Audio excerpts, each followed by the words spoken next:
ఈ వ్యక్తి ఒకసారి 600కు పైగా గొర్రెలను తిన్నాడు. ఆ తర్వాత అతను ఒక పెద్ద కుండ నిండా వైన్ తాగాడు.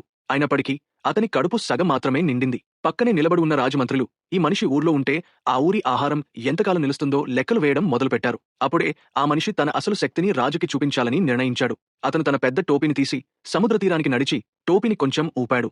అందరూ ఆశ్చర్యంగా చూశారు. ఆ టోపీ ఇప్పుడు 100 టన్నుల చేపలతో నిండిపోయింది. అతను ఆ చేపలన్నింటినీ ఇసుక మీద పోశాడు. గ్రామస్థులు ఆనందంతో నేలకొలి నమస్కరించారు.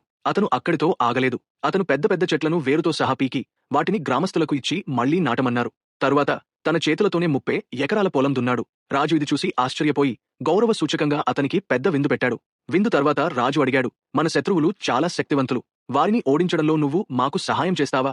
గ్రామస్థుల పట్ల కృతజ్ఞతతో ఉన్న ఆ మనిషి అంగీకరించాడు.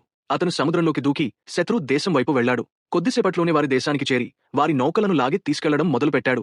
దాంతో వారు దాడి చేయలేకపోయారు. ఇది చూసిన శత్రు రాజు తన సైన్యానికి దాడి చేయండి అని ఆజ్ఞ ఇచ్చాడు. వేలాది బాణాలు, రాళ్లు ఆ మనిషిపై విసిరారు. కాని అతనికి ఒక్క గీత కూడా పడలేదు. సైనికులు నిస్సహాయంగా చూస్తుండగా అతను ఆ నౌకలన్నింటినీ లాగి తన దేశానికి తీసుకెళ్లాడు. రాజు విజయం జరుపుకుంటూ ఆ మనిషికి బంగారు పతకాన్ని తయారు చేయించాడు. కాని కొద్ది రోజుల్లోనే రాజు ఈర్ష్యతో ఉన్నాడు. ఎందుకంటే గ్రామస్థులు ఆ మనిషిని ఎంతో ప్రేమించి ఇదే మా కొత్త రాజు అని పలవడం మొదలుపెట్టారు.